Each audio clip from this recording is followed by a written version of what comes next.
We have wonderful mentors, and two of my favorites are here. I can see Sangeeta and Suman. I can't think of anybody better who can talk to you about communication or about corporate culture. You know, Sangeeta is one of our mentors who is an universal favorite with all the mentees because of the way in which she communicates with them. And therefore, I think that it will be a wonderful journey for all of you as well. So, Good evening, everyone. It's a great pleasure for me to introduce our first speaker of the day, who is going to talk to us about skilling in communication.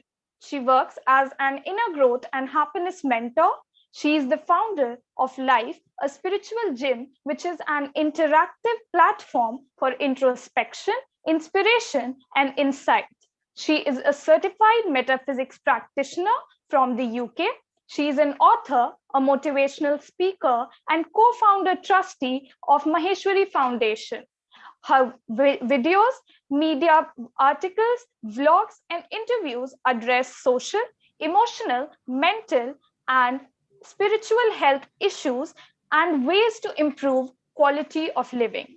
I personally have read some of her vlogs, such as Why Do You Matter? Are You Wearing an Invisible Mask? And I believe her work will bring a lot of insights into solving our problems. So everyone, please join me in welcoming Sangeeta Maheshwari ma'am.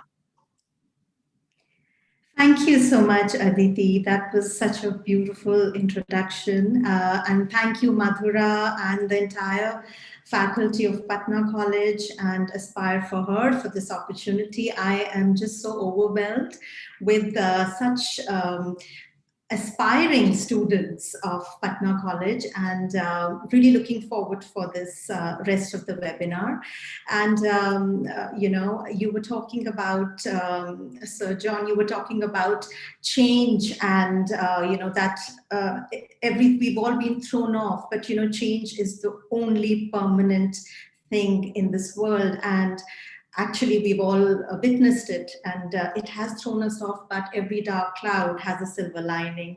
So this time is the time for us to take a back seat and look at how we want life to be, what is success for us, and how can we build the skills. And you know, it was just so overwhelming to see how beautifully the college has its culture, its evolution. So much time goes into the evolution of the girls, and it's giving me so much joy to see that the youth is looking at how to make themselves much better human beings.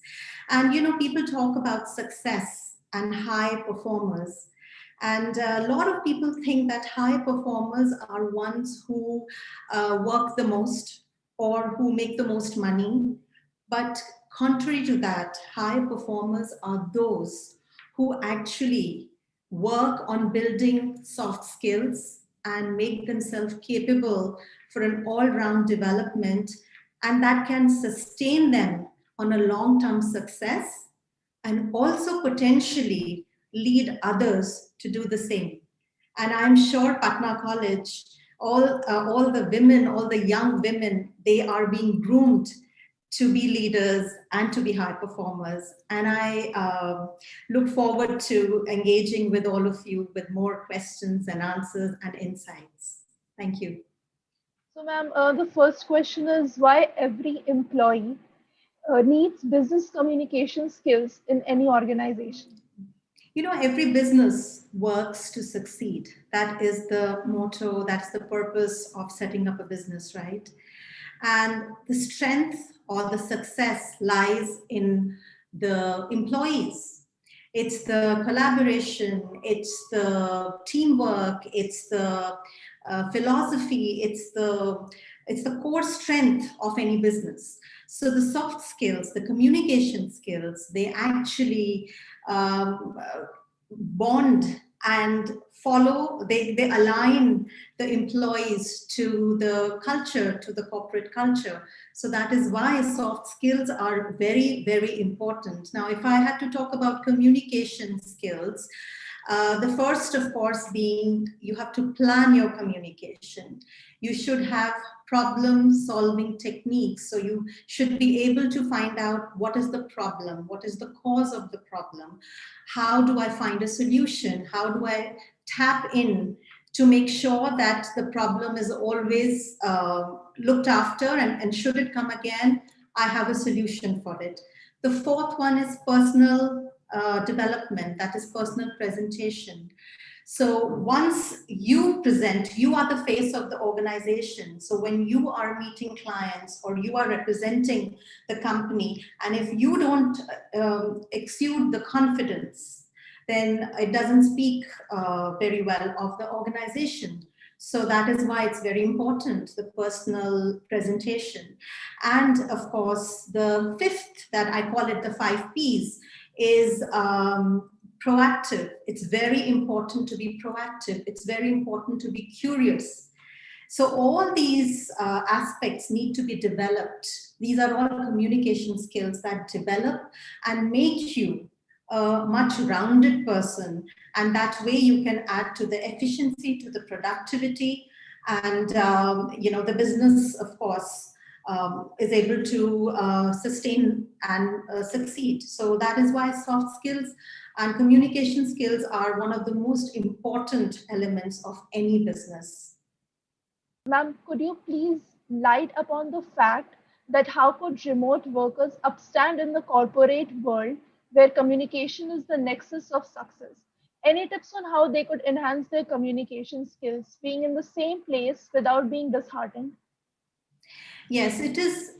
See, this whole work from home has its advantages and disadvantages. The social element has been big time compromised. I mean, we as humans like to interact, but at the same time, a lot of innovations have taken place. Like we are talking, I mean, I am in Dubai and someone else is in some other city, and we are all coming together and we are able to produce a whole seminar, a webinar, and discuss about and motivate and share ideas and thoughts. So yes, we have to be more curious, we have to be more sort of with it, and we have to get into more innovation. At this point in time, it is very important to give the support system, to reach out, to sign up for online courses, to sign up for mentorship, and which is where I would say Aspire for Her is a great platform where you can reach out. And Madhura has created a pool of mentors. You can reach out for any question.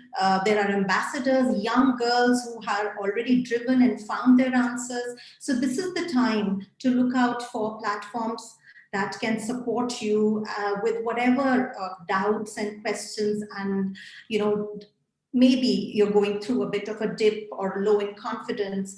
I myself work as an inner growth and happiness mentor, and I have a platform where as soon as lockdown was declared last year, I set out 21 videos how to cope with crisis, the various social, emotional, spiritual, mental, all those aspects which were challenged. What we believed in was totally, it's like almost a bomb has shattered everything that we believed in.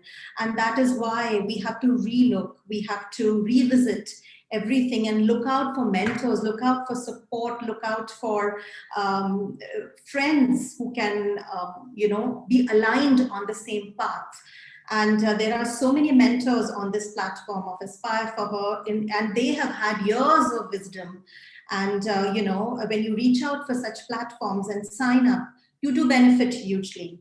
And so that's why this is the time for collaboration. This is not a time for competition. If we sit alone by ourselves and think of competing, then it is certainly we have brought trouble for ourselves. So this is time to reach out. This is time to share. This is time to care and collaborate.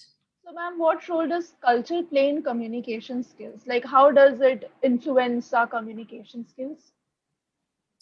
So, like India, we have so many people from different backgrounds, different culture, different thought process. Culture, our thought process, our culture, they are intertwined. So when we come to an organization, whether it is school, whether it's college, we bring diversity. But the school has its own ethos, college has its own, like your college has ethos of value system. And so similarly, every organization has a culture, unified culture. People come from all over the world, and right now people, even globally, they are working from home. You can connect with anybody, anytime, and they bring their own mindsets. They bring their own culture, their own perspectives. Their reality is their perspective. And imagine if everybody has a different perspective, how misaligned the work would be. So, which is why it is important for the company, for the organization, for the college, for whatever place it is, to have ethos and philosophy and a unified culture. Yes, of course, you bring your diversity, but there has to be one umbrella where you get unified, and that is the role of having culture, to unify and to give you a focus, a direction, so that everyone is not doing their own thing. Okay, thank you, ma'am. So, ma'am, the next question is, how important is listening in communication, and how can we become effective listeners? So listening is extremely important. I'm going to share a statistics. There you almost listen, you hear about 250 words a minute, but internally in your mind, you actually process 2,500 words a minute. So, that is why they say have an open mind, learn to listen. And listen to what? Listen to what the person in front of you is saying, not what is going on in your own head. So, most of the times, the problem that happens is that we have our own perspectives, we have our own thoughts, and we go in a loop and we just listen to what we think we believe in.